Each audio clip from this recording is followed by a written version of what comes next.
हम reproduction in organism वाले chapter को डिस्कस करेंगे। ये चैप्टर 12th क्लास के आपके फर्स्ट चैप्टर के अंदर आता है और रिप्रोडक्शन इन ऑर्गेनिज्म वाले चैप्टर को हम नीट लेवल से और बोर्ड लेवल से दोनों तरीके से आपको पढ़ाएंगे। तो रिप्रोडक्शन इन ऑर्गेनिज्म इस चैप्टर के अंदर समझने से पहले हमें ये समझना है, इस चैप्टर के अंदर दो नाम है, रिप्रोडक्शन एंड ऑर्गेनिज्म। तो पहली चीज तो समझते हैं कि रिप्रोडक्शन का मतलब क्या होता है। रिप्रोडक्शन का मतलब होता है अपने जैसे ऑर्गेनिज्म, अपने जैसे दिखने वाले ऑर्गेनिजम्स को जन्म देना रिप्रोडक्शन कहलाता है।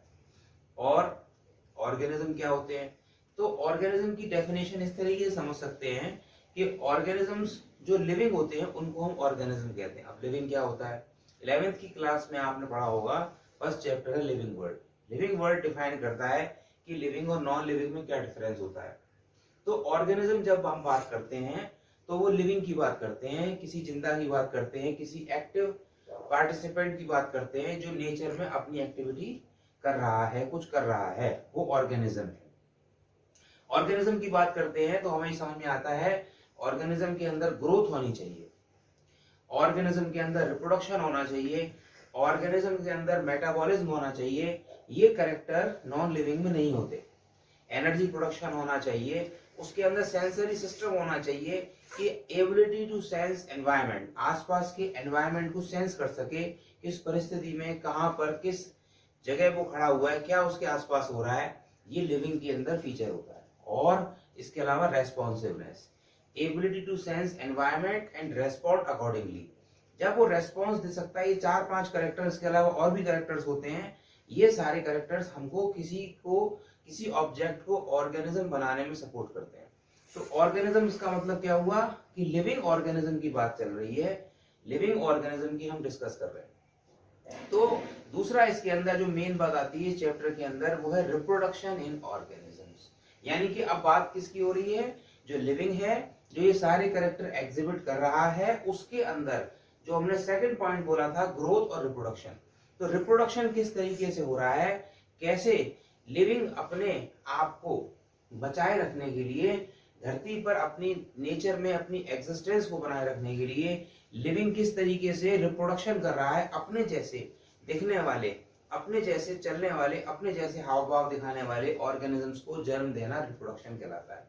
तो ये चैप्टर बेसिकली इसी पूरे एक पॉइंट को बेस करते हुए है, रिप्रोडक्शन इन ऑर्गेनिज्म, जिसमें हम ये समझेंगे कि कैसे कोई ऑर्गेनिज्म धरती पर रिप्रोडक्शन कर रहा है और उससे फायदा क्या हो रहा है। रिप्रोडक्शन करने से सबसे बड़ा फायदा ये होता है कि वो ऑर्गेनिज्म की कंटिन्यूटी बनी हुई है, कंटिन्यूटी बनी हुई है, वो खत्म नहीं हो गया धरती पर, लगातार वो अपने जैसे ऑर्गेनिजम्स को जन्म देता जा रहा है और उसके बाद वो उस स्पीशीज को बनाए रखने के लिए और उस प्रजाति को धरती पर बनाए रखने के लिए रिप्रोडक्शन एक बहुत एसेंशियल फीचर है।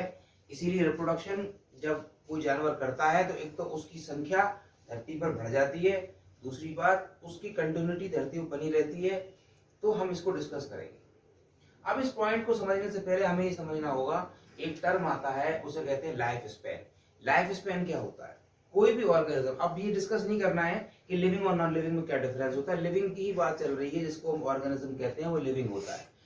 नेचर में हर लिविंग ऑर्गेनिजम्स का हम इतनी वैरायटी देख रहे हैं, तरह तरीके के पेड़ पौधे, जानवर, दुनिया भर की वैरायटी और सब तरीके के एटमॉस्फेयर के अंदर। तो हम अगर एटमॉस्फेयर की बात करें तो धरती के 3 हिस्से को हम इस तरीके से डिवाइड करते हैं, एक होता है लिथोस्फीयर, एक होता है हाइड्रोस्फीयर और एक होता है एटमॉस्फेयर। जब हम लिथोस्फीयर की बात करते हैं तो धरती की जमीन और जिस पर हम चल रहे हैं वो लिथोस्फीयर कहलाता है। लिथो माने जमीन, स्फीयर माने जगह। लिथोस्फीयर, उसके बाद हाइड्रोस्फीयर, हाइड्रो माने पानी, स्फीयर माने जगह। एटमॉस्फेयर एयरी पार्ट और उसका क्षेत्र पूरा एरिया। ये नहीं कि 3 हिस्से से पूरी धरती भरी हुई है और इस पूरे हिस्से में हमें लिविंग और नॉन लिविंग दोनों मिलते हैं। जब हम धरती पर चलते हैं तो यहाँ पर हमें नॉन लिविंग पार्टिसिपेंट, धरती, मिट्टी, ये सब नॉन लिविंग पार्टिसिपेंट है इस स्फीयर का, लिथोस्फीयर का। और इसका लिविंग पार्टिसिपेंट क्या हो गया, तीसरे तरीके के क्रीचर्स, चलने वाले, इवन हम भी, हम लिथोस्फीयर के ऊपर एग्जिबिट करते हैं, यहाँ रहते हैं। इसी तरीके से पानी के अंदर, पानी नॉन लिविंग है लेकिन उसमें रहने वाली मछलियां और एक्वाटिक लाइफ जितनी भी है, प्लांट और एनिमल, वो सब हाइड्रोस्फीयर बना रहे हैं। ऐसी एटमॉस्फेयर के अंदर रहने वाले दुनिया भर के बैक्टीरिया और बर्ड्स और जो कुछ भी इस ओपन स्पेस को ऑक्यूपाई करा हुआ है लिविंग पार्ट, उसमें एयर नॉन लिविंग है, और ये सारे के सारे जो हमें दिखते हैं ये सब एनिमल्स, ऑर्गेनिजम्स, ये सब उसका लिथो एटमॉस्फेयर का पार्ट बनाते हैं।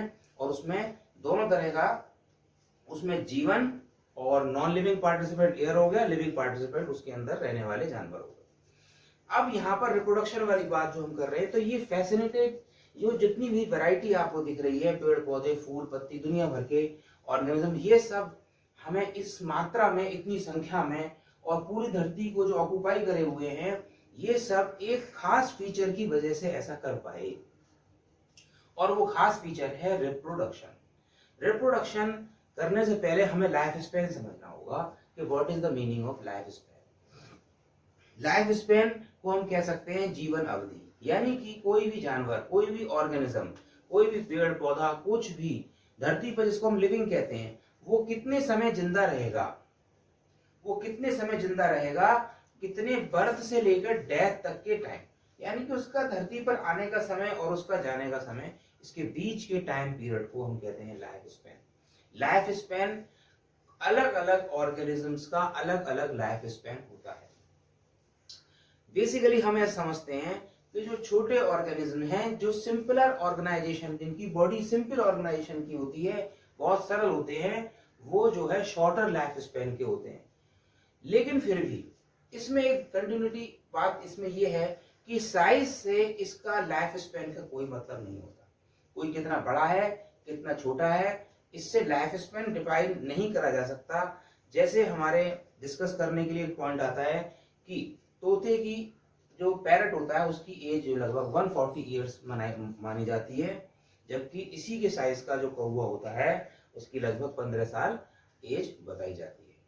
इसी तरीके से पेड़ की बात करें तो मैंगो ट्री लगभग 50 ईयर्स का होता है, जबकि 140 ईयर्स का पीपल का ट्री होता है।